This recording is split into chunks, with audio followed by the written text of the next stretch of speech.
ये ऐतिहासिक चुनाव है, सिर्फ सरकार बदलने के लिए नहीं है कि इलेक्शन कमीशन एक ऐतिहासिक फैसला ले वोटर इंश्योरेंस का।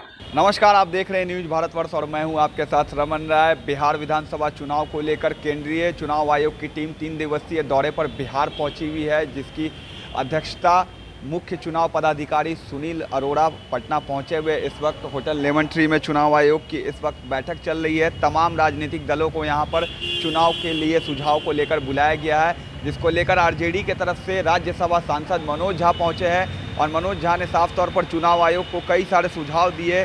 जिस तरीके से उनका कहना है कि कोरोना भी फैला हुआ है, सोशल डिस्टेंसिंग के तहत जो पर बूथ 1000 लोगों की जो संख्या थी उसे घटाकर 750 की जाए। और इसको लेकर कांग्रेस की भी बातों को लेकर, जिस तरीके से कांग्रेस और आरजेडी में अभी तक सीट शेयरिंग को लेकर मामला क्लियर नहीं हुआ है, इसको लेकर भी वो क्या कुछ कह रहे हैं, पहले तो आप सुने। सबसे पहले एक महत्वपूर्ण चीज़ कहूँ कि हमने माननीय चुनाव आयोग का शुक्रिया अदा किया कि हमारे कुछ सुझावों को उन्होंने अपनी प्रेस कॉन्फ्रेंस में बात कही थी, चाहे पर बूथ कितने लोग हो सकते हैं। हमने आज 2-3 आग्रह किए, खास तौर पे 4।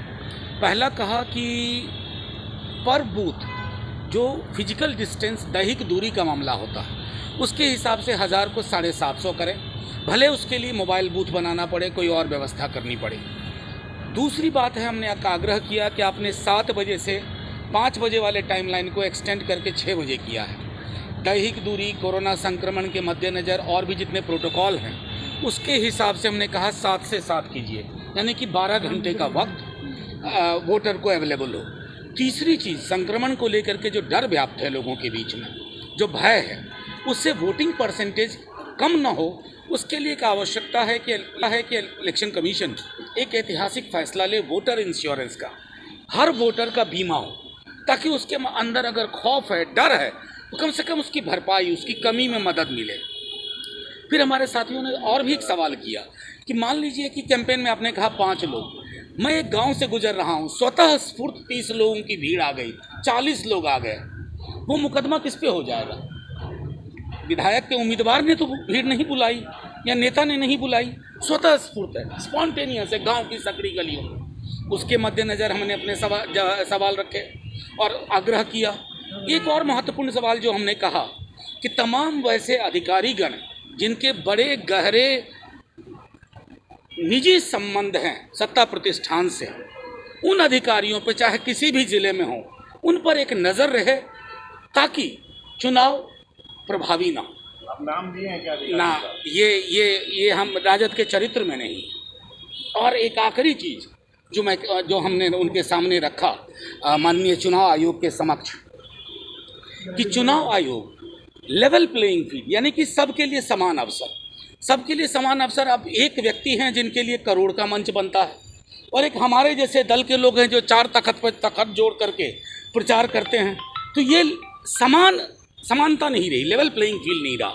मैंने चुनाव आयोग से हमने ये आग्रह किया है, इसको देखें।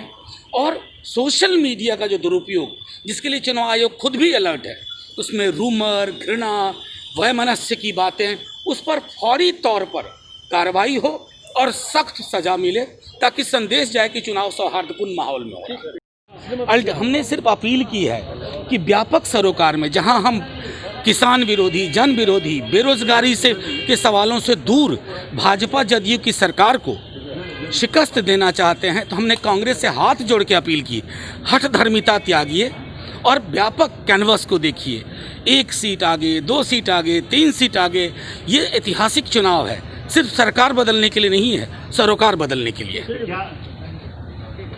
तो आपने सुना, साफ तौर पे आरजेडी के जो प्रतिनिधि चुनाव आयोग की टीम से मिलने आए थे, जिसमें कि सभापति मुख्य तौर पे मनोज झा आरजेडी की तरफ से राज्यसभा के सांसद पहुंचे थे। उनका साफ तौर पे कहना है कि इस चुनाव में कोरोना को देखते हुए वोटर्स का जो परसेंटेज है वो नहीं घटे, इसके लिए वोटर्स का बीमा भी कराया जाए कि वोटर्स के मन में अगर डर है तो वो डर उनका दूर हो। इसके साथ ही साथ जो टाइमिंग है चुनाव की, सुबह 7 से शाम 7 तक के टाइम के बारे में चुनाव आयोग को आरजेडी की तरफ से सुझाव दिया गया है कि जो 12 घंटे की टाइमिंग है, उस टाइमिंग में जो वोटर्स वोट डालेंगे तो इससे वोटिंग का जो परसेंटेज है वो नहीं घटेगा।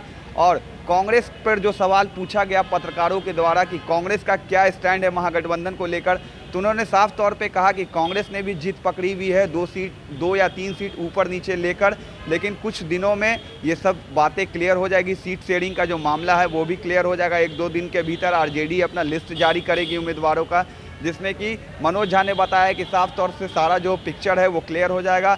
अब देखने वाली बात यह रहेगी कि क्या कांग्रेस महागठबंधन के हिस्से में रहेगी, आरजेडी के साथ चुनाव में जाती है या नहीं। बाकी के फिलहाल अपडेट्स के लिए देखते रहे न्यूज़ भारतवर्ष।